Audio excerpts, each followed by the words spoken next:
This is a new video series where the last week of every month, I'm going to take a look at the top 10 songs on Billboard's Mainstream Rock Chart and talk about them and give my opinion on what's going on the most played songs across the US on mainstream rock radio. And because I'm not more creative, I'm going to call it Billboard Gets Rocked.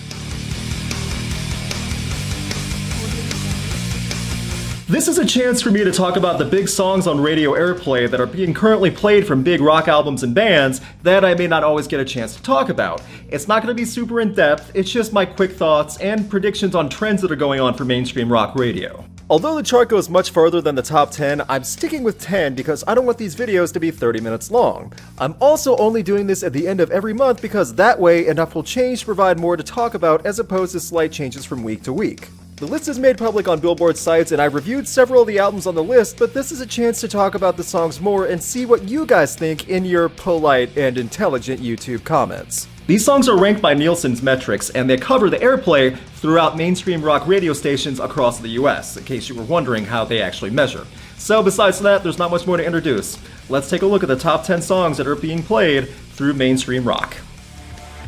Number 10, Lights Out by Royal Blood. Lights Out by Royal Blood was number 1 on Billboard's Mainstream Rock Chart at the beginning of September, so even though it's definitely still getting airplay in the US, it also has lessened considerably. I feel like this was the right song to really push How Did We Get So Dark, and at 22 weeks on this chart, it has definitely had a good shelf life as a single.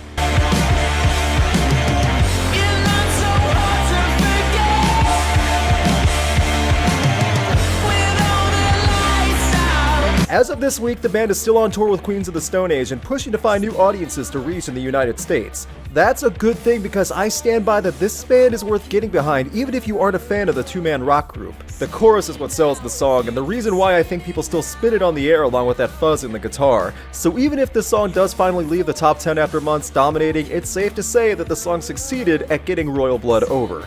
22 weeks on the chart itself is great, and being at the top for a good amount of time is even better. Lights Out is just different enough to stand out in a good way from all the other mainstream radio rock songs. Number 9, Love Falls by Hell Yeah. I'd be lying if I said I didn't think it belongs at the top also because this is a good radio and album single to hit airplay because there isn't a ton of music that sounds like it on the air. Love Falls by Hell Yeah has been on the chart for 15 weeks now, and that's impressive considering it was a song that was technically released back in June of 2016. The song appears to be the final single from the band's 5th album and has stayed comfortably in place in the ballpark of number 9 to number 13 for over a month now.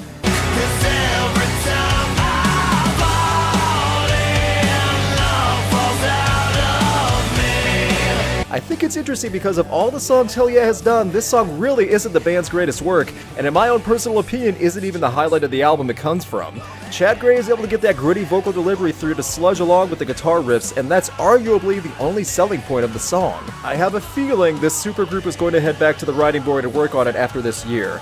Love Falls is a decent enough bow out for the end of an album cycle, but I'm not sure how much longer it'll stay in radio rotation. Not a bad song by any means, and Gray's delivery has that air of desperation. It just sells it that way. But I do feel there are better songs coming up on this list, and I also feel that Love Falls is gonna fall off this chart. I don't have anything against it, but I feel like there's better songs along the way, so a month from now, you probably won't see this one on the list. Number 8, Alone by I Prevail. Another song that's comfortably sitting in the same short range on the chart for the past month is Alone. Since I Prevail started hitting the Monster Energy festivals earlier this year, I've noticed the band has started gaining a bigger following, and while I prefer the previous single Stuck in Your Head, I think this is a decent follow-up song in a mainstream rock at a slower pace. It checks off all the qualities of a slower track and an electronic beat while also showing a different side of the band. I'm actually kind of surprised, however, that it's had such a good reception and amount of airplay.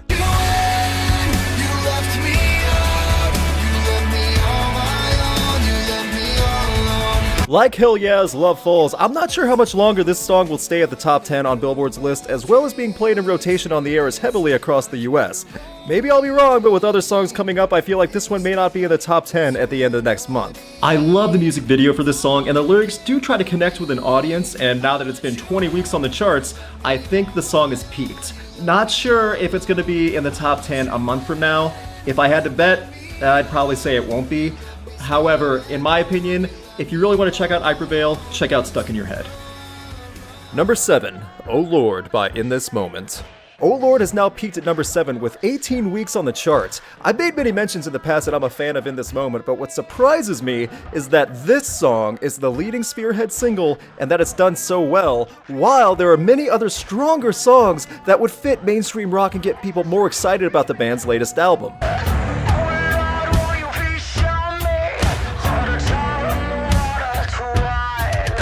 The song is currently at its peak position on the chart, and I still hear it on FM and Sirius for what it's worth. It definitely adds variety to airplay, and it's a slow but strong build-up to the latter half. In This Moment definitely has had stronger songs on radio though, and whatever comes next I feel will definitely stand out more than Oh Lord, so I'm not sure how much longer the song will stay in the top 10, especially a month from now. I'm surprised that other songs haven't really hit radio from Ritual, especially Black Wedding featuring Rob Halford. Oh Lord is fine, but I still predict that Black Wedding will get big airplay eventually once this song's cycle is done, unless the band or radio really doesn't want to, which doesn't make sense. Oh Lord is now at its peak position on this chart, and even if it bumps up one more spot next week or stays at the same position, I don't see it being in the top 10 next month. There's just too many other songs coming up, and Oh Lord has been on the chart for a while. And for that matter, listen to Black Wedding by In This Moment. It needs to be the next single. I can't tell you enough how this is probably one of my favorite songs of the year. Sorry, Oh Lord, check out Black Wedding. Moving on. Number 6, RX by Theory of a Dead Man. Theory of a Dead Man is a band I rarely talk about. For those wondering, here's what I think about them. Meh.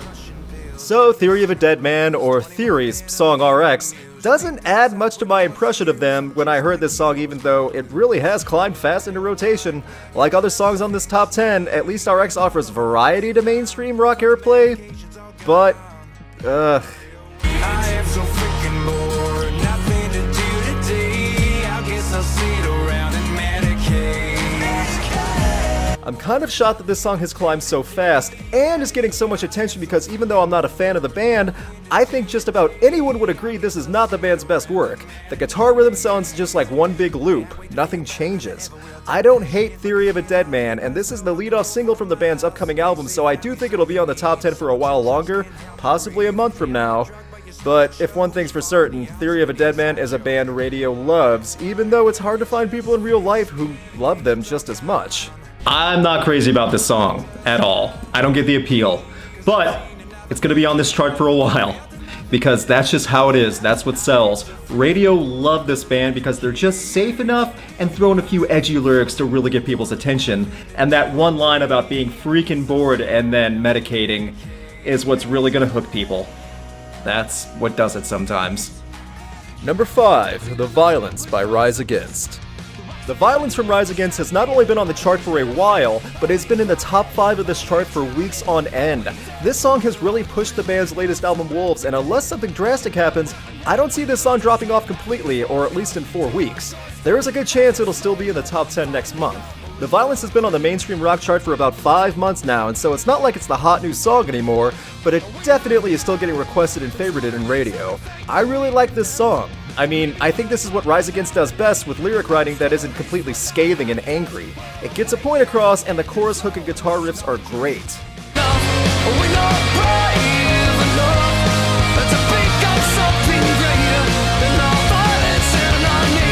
The Violence is arguably the standout track from Wolves for good reason. I like Rise Against, and I hope they push on because I'm not sure if they'll have another song from Wolves on this chart, especially in the top 10. I like The Violence and Wolves from Rise Against, which both came out a couple months ago. But after this song starts dropping off the charts, I wonder how much of a shelf life it'll have. I don't know if any other songs are really going to come up on Billboard's Mainstream Rock Chart. And that's kind of a shame, because some of those spots are going to be taken by Theory of a Dead Man. Crap. Number 4, Go to War by Nothing More. I made it clear a few weeks back that Nothing More's The Story We Tell Ourselves is my favorite album of the year so far, and part of that reasoning is a song like Go to War. The song has been in the top 10 mainstream rock tracks for over a month, and I don't see it going away by the end of next month either. This is a song that helps catapult a band further to a new audience, as it not only sounds great due both to the different speeds, but also Hawkins' vocal range. This is a track that helps define a band like Nothing More, especially when heard live and you see the intensity from the band on stage.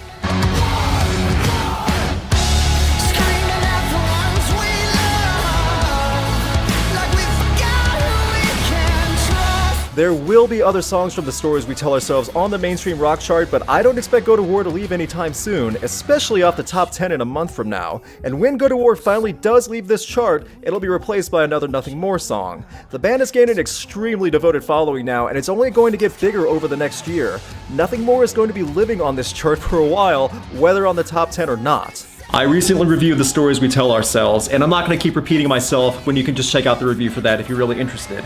It's my favorite album of the year so far, so click on the YouTube card if you want to see what I have to say about that one, and hear a few clips from the album also. And Nothing More is really, really worth checking out. You might find something you love. And if you don't give bands like that a chance, then Theory of a Dead Man's just going to stay on this chart even longer. Okay, I'll stop ragging on Theory of a Dead Man, they're not that terrible. Number 3, American Dreams by Papa Roach. American Dreams is the 4th single from Papa Roach's 8th full album Crooked Teeth, which came out this past May. It definitely has the vibe of both Papa Roach and early 2000s, with Jacoby Shaddix's vocals in that somewhat minimal music background during the verses, so you can really hear his lyrics. Just like several other songs in the top 10 of Billboard's Mainstream Rock Chart, it's all about the chorus hook and getting a few lines of lyrics to connect. That's what will make people want to hear it more.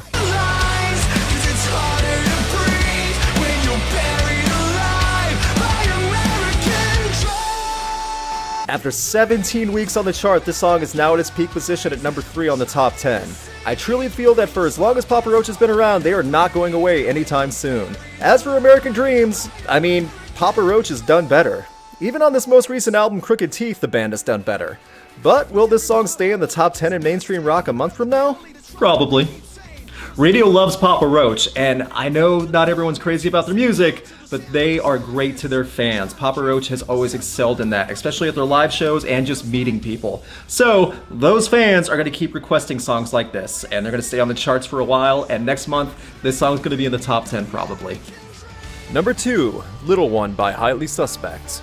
Highly Suspect is on the verge of becoming the next big band like Queens of the Stone Age did over a decade ago. LittleOne may not be the standout song from their sophomore album The Boy Who Died Wolf, but it definitely shows the band in a great light, and along with a well-made music video, I definitely understand why this song gets so much attention. I like LittleOne for its peaceful vibe, which offers a bit of balance to some of Highly Suspect's more gritty work over the past 2 albums.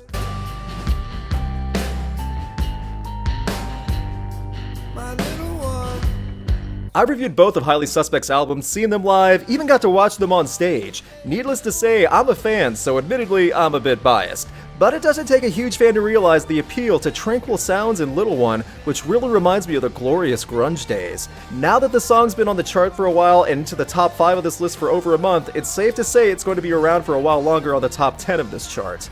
I'd be willing to bet it sticks around in the top 5 a month from now also. LittleOne may not be my favorite song from The Boy Who Died Wolf, but it's still great. And the music video's even better.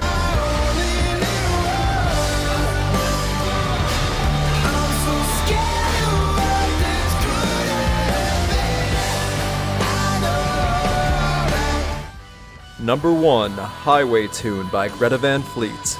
A new band that is being heralded as sounding like Led Zeppelin owns the number 1 spot on Billboard's mainstream rock songs.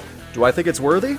100%. This song is great, and so is Greta Van Fleet. From the first time I heard Highway Tune, I knew it was exactly what was needed in the rock scene from the opening few seconds in the guitar and the vocal notes. Put aside the fact that the singer Josh Kiska sounds extraordinarily like Robert Plant, this song has a deep, bluesy rock groove, and the guitar work seals the deal.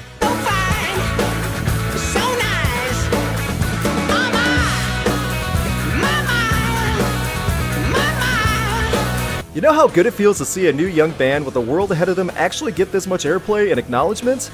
I hear this song on several Sirius XM stations, and it's still getting more airplay on rock radio than anything else. That's for good reason too. It's what makes rock great in 2017 while reminding people of music from decades ago. I'm not sure how long Highway Song will stay at number 1, but it's going to be in the top 10 for a while. If I was a betting man, I would say it'd still be in the top 5 a month from now.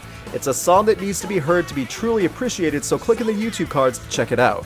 Of all the bands currently in the top 10 of Billboard's mainstream rock chart, I hope Greta Van Fleet sticks around the longest. They're number 1 right now, and I hope that stays that way, because this is a band who has so much potential, and I'm curious to see how far they can go. And with that, this has been a look at the top 10 songs on this chart. What do you think? What was your favorite song on the pick, and you see any other songs coming up? Please let me know if you want to keep seeing these videos each month, and please subscribe because it helps to get noticed more in YouTube's search field. Thanks to my patrons, and you can follow Rocked on Facebook, Twitter, and Instagram.